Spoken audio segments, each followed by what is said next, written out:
मैं सबसे पहले आज राष्ट्रीय युवा दिवस पूरा देश मना रहा है।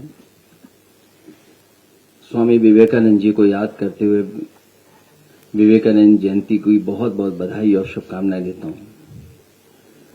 साथ ही मैं आदरणीय उदय प्रताप सिंह जी और दीपक कवि जी को धन्यवाद और बधाई दूंगा कि आज के दिन जहां आपने एक अच्छा काम करके नेताजी के काम, समाजवादी आंदोलन, नेताजी का संघर्ष और आज ही के दिन आपने तय किया कि जहां विवेकानंद जयंती है वहीं नेताजी के नाम से भी आपने एक कैलेंडर निकालने का काम किया है।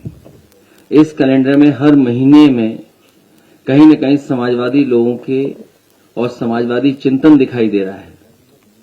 जहां से शुरुआत हुई है, धरती पुत्र और नेताजी का नाम है, वहां सबसे पहले हमारी पार्टी का झंडा गीत जो आदरणीय उदय प्रताप सिंह ने लिखा था वो दिखाई दे रहा है। और आज जयंती के दिन हम ये भी संकल्प लें कि जो रास्ता दिखाया था स्वामी विवेकानंद जी ने, उस रास्ते पे चल करके ही समाज और देश का भला हो सकता है। नकारात्मक राजनीति खत्म हो, समाज में जो भेदभाव है, कभी जात के आधार पर, धर्म के आधार पर, उसको दूर कर करके और साथ ही साथ अंधविश्वास कैसे खत्म हो और जो हमारे समाज की बुराइयां हैं वो कैसे खत्म हो, उस दिशा में लगातार हम लोग आगे बढ़ते रहें, तभी हमारा समाज और देश आगे तरक्की खुशहाली पे जाएगा। एक बार फिर मैं आदरणीय उदय प्रताप सिंह जी के प्रयासों से, उनके लगातार समाजवादी पार्टी को जो अपनी कलम से लिख करके हमें देते हैं, उसके लिए बधाई देता हूं। कबीर जो बैठे हैं, जिन्होंने संकलन कर करके इसमें तस्वीर और एक कैलेंडर का रूप दिया है, उनको बधाई। ये बहुत ही समाजवादी आंदोलन और जो लोग समाजवादी विचारधारा को आगे बढ़ाना चाहते हैं उनके लिए बड़ा काम है।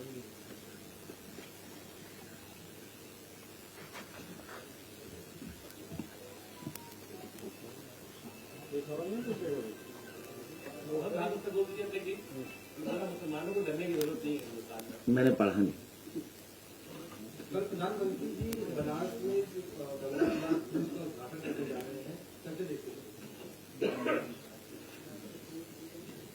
अभी और कुछ मत पूछिए।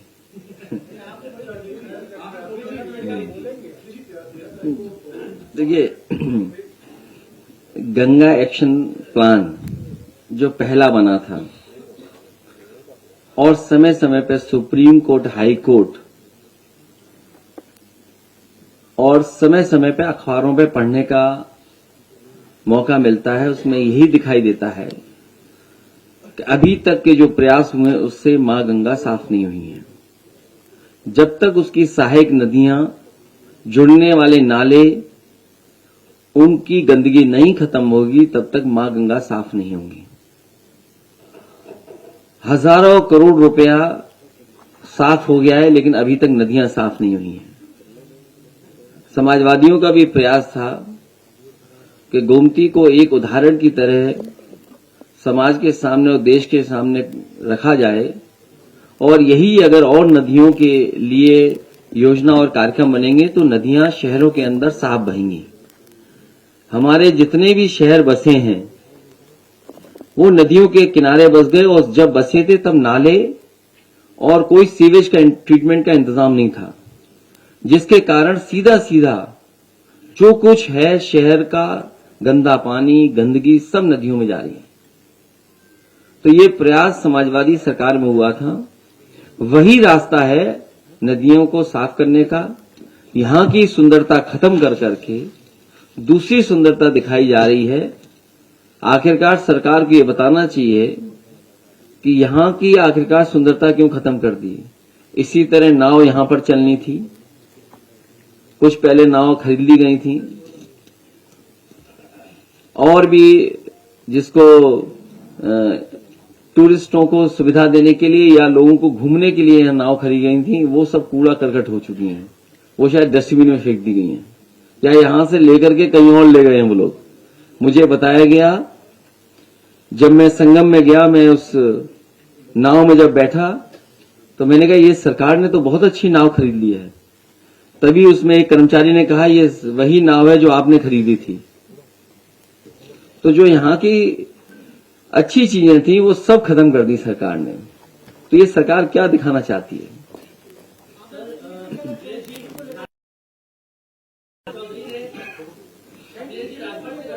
ये आपके लिए मुद्दा हो सकता है, ये हमारे लिए मुद्दा नहीं है।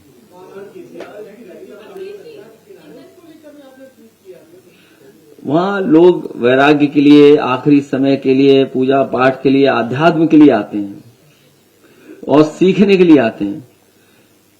लेकिन ये भारतीय जनता पार्टी टूरिज्म और पैसा बढ़ाना चाहती है, पैसा कमाने के लिए व्यवस्था बना रही है। आखिरकार वहां के जो निषाद समाज के लोग हैं, जो नाव चलाते थे, नावक थे, उनको क्या लाभ मिलने जा रहा है? उनके लिए क्या सुविधाएं दी गई हैं? क्या बड़े उद्योगपतियों के लिए सुविधा होगी या बाहर से जो कारोबार करने वाले लोग हैं उन्हीं के लिए सुविधा होगी? हमारे नाव चलाने वालों के लिए क्या सुविधा होगी? और इसी तरह जब आपके गोमती रिवर फ्रंट में इस तरह की नाव चलने की कोशिश थी तो उसको क्यों खत्म कर दिया गया? आपने टूरिज्म की बात की, इतना बड़ा ग्लोबल इन्वेस्टर समिट हो रहा है, उसमें 3 P है, टूरिज्म भी एक हिस्सा है। कह रहे 17 लाख करोड़ के निवेश का प्रस्ताव आएगा और अब मंडलों में भी इन्वेस्टर समिट होगी और मंडलों की संख्या को मुख्यमंत्री कर रहे हैं। मैंने कन्नौज का एक अखबार पढ़ा, हो सकता है हर जिले में इसी तरह का सरकार प्रयास कर रही हो। जो वहां के कारोबारी ने अपने हिसाब से जो काम शुरू किए, कोल्ड स्टोर बनाया या कोई और रोजगार या कारोबार किया, उसका भी इन्वेस्टमेंट में पार्ट बना दिया। तो कहीं ऐसा तो नहीं कि दुनिया से इन्हें इन्वेस्टमेंट न मिल रहा हो। हमारे यहां जो स्वयं उद्योगपति या कारोबार करने वाले जो समय समय पे काम करते हैं उसको भी इन्वेस्टमेंट में शामिल कर दिए हों। सरकार को ये बताना चाहिए कि पहले इन्वेस्टमेंट में आखिरकार कितना जमीन पर पैसा आया है, उतरा है। इसलिए मैं एक बार फिर, क्योंकि और जाने क्या क्या पूछोगे, अभी इन्वेस्टमेंट मीट पे मैंने कहा है कि सरकार जहां इन्वेस्टमेंट की बात कर रही है वहीं सरकार को यह भी बताना चाहिए कि पहले एमओयू हुए थे उसको कितना जमीन पर उतारा और किस इंडस्ट्रियल पॉलिसी के तहत क्या इंसेंटिव देकर के आप उद्योग ला रहे हैं। जब आपके पुराने एमओयू जमीन पर नहीं उतरे हैं तो नए एमओयू जमीन पर कैसे उतरेंगे? और फिर नया इंसेंटिव क्या दे रहे हो आप? ये केवल चुनाव की तैयारी है, जनता को धोखा दे रहे हैं। और जब लाखों करोड़ का इन्वेस्टमेंट बता रहे हैं तो ये बताएं कि इतने इन्वेस्टमेंट के आने से कितना रोजगार सृजन होगा। आखिरकार रोजगार सृजन कितना होने जा रहा है? और पहले जो घोषणा पत्र में लिखा था करोड़ों रोजगार नौकरी, उसका क्या हुआ? इसलिए आप भी कंफ्यूज मत होइए, आपको बहुत अच्छा पैकेज मिलेगा, बहुत अच्छी चमक धमक दिखाइए, जमीन पे कुछ नहीं उतरेगा।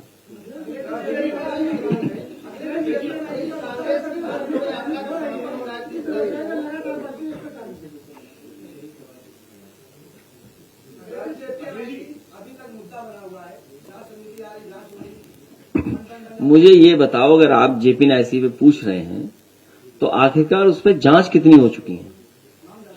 नहीं, मेरी जानकारी में नहीं है, मुझे तो अभी तक जानकारी है कि 3 बार जांच हो चुकी है। हो सकता है सरकार ना काम करने के लिए एक और जांच कर दे।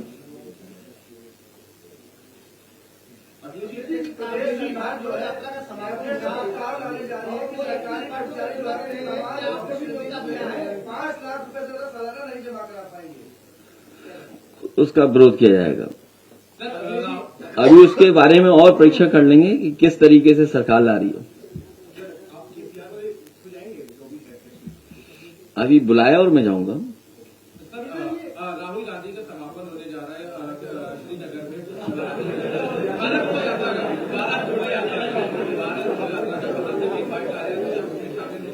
उसके अभी इनवाइट आया है तो मैं अभी पार्टी से डिस्कस करूंगा, उसके बाद उस पर फैसला लूंगा।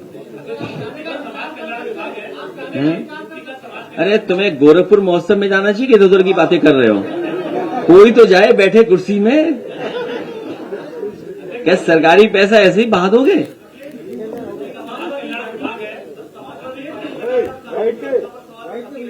अरे बैठ के भैया, बैठ जा भाई।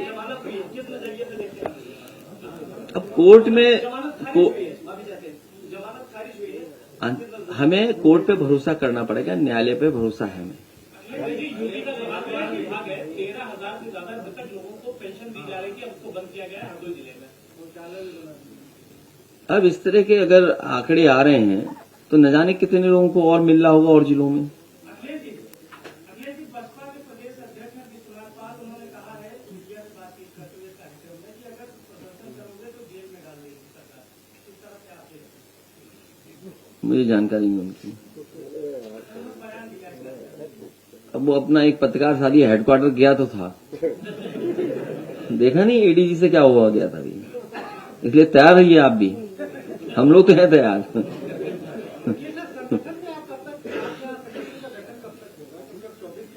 आपको इस बात की क्यों चिंता है?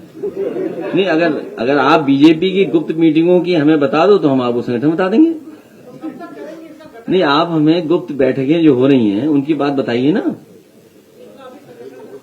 नहीं, आपको इससे क्या लेना देना? आप बहुत जल्दी बन जाएगा, शुभ दिनों में बनेगा। आज शुभ दिन है क्या? अच्छा, शुभ दिन आने दो भाई, आप ही कहते हो कि शुभ दिन में काम किया करो। अच्छा, आप ही ने कहा कि शुभ दिन में ही काम करना। आप में से कुछ साथी हमसे मिले, उन्होंने कहा कि अगली बार शुभ दिनों में ही काम करना, तो अब उसी का इंतजार कर रहे हैं।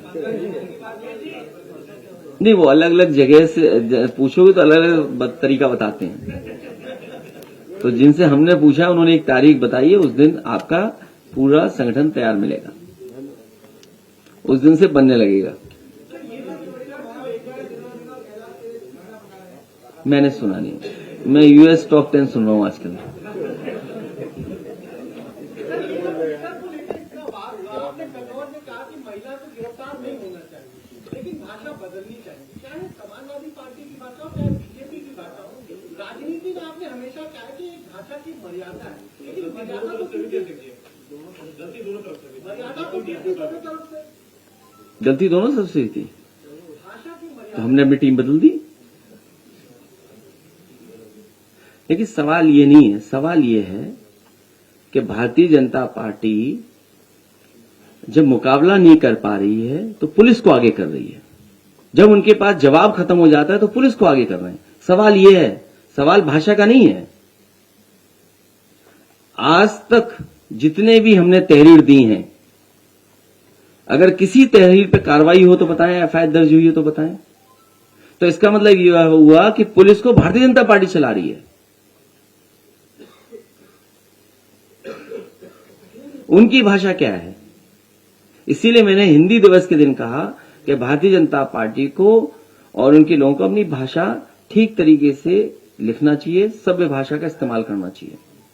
और ये रणनीति है उनकी, ये कोई वो नहीं है, रणनीति है उनकी कि किसको आगे करना है, किसकी जात से लाभ उठवाना है, जवाब किस जाति के व्यक्ति से दिलवाना है। तो ये उनका जाति के आधार पर सोच है।